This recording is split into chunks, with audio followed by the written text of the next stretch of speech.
It's Friday. Welcome back to the Fence Armor channel. Great to see you all.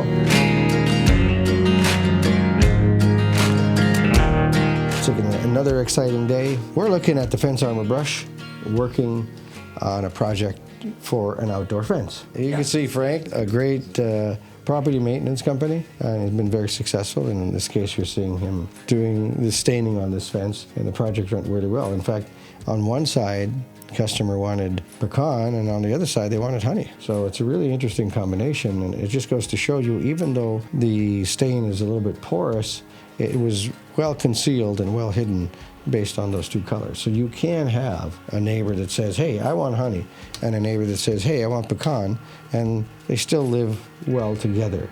The good thing is that both sides of the fence boards were stained and protected so that they'll last a real long time. What'll probably happen is the pecan side won't have to be restained for an extra year or so, and the honey side probably every year or every year and a half. The more pigment you have in the stain, the more UV resistance you have to the sun. As your stain starts to fade, that's telling you the sun has vaporized the UV protection, which was in the pigment. Nice thing about Expert Stain, it's oil-based. Just go back and cover it again with the brush. Most homes have 100 feet, maybe 200 linear feet of fence. Good probability you can get a nice 7-inch brush like the Fence Armor brush that can get that done pretty quickly. If the other side is your neighbor, then wherever you're going to have a knot hole, you might have a little bit of seepage of stain that runs through the other side. You may want to give him a heads up and say, hey, I'm staining my side of the fence.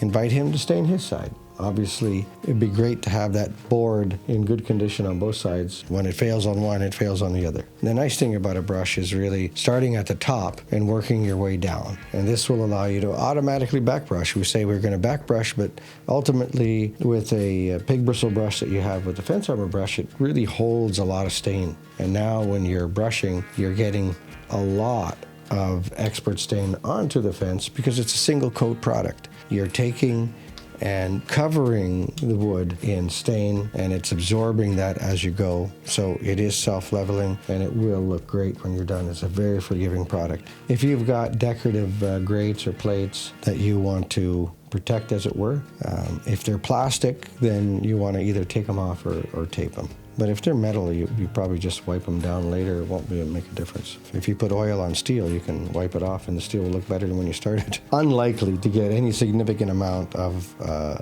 dripping or stain. It's almost impossible that you're going to be dripping anything significantly. The reality is you're staining the fence. I mean, if you're doing this, you may want to try, the Roomba class.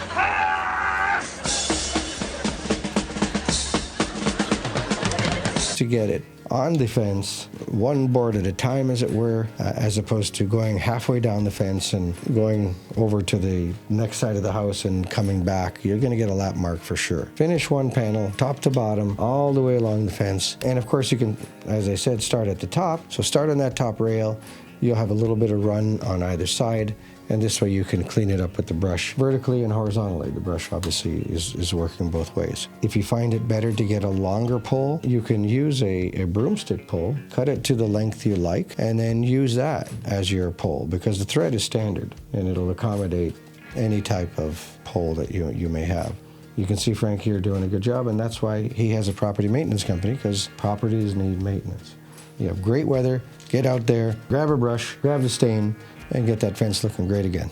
After you've stained that beautiful fence, you want to put some Fence Armor on it. Why spend that time and effort and then beat it with a weed whacker when you can put Fence Armor on it and immediately get that curb appeal and protection for the rest of the life of that fence. All right, guys, it's been another great Friday with you. I hope you enjoyed the video. I hope you got some good pointers out of here. Using a brush, staining a fence, don't be afraid of it. Get your stain, get the project started, and it'll happen before you know it. You'll have a beautiful looking fence again for years and years to come. Thank you, Frank. You did a great job on that project.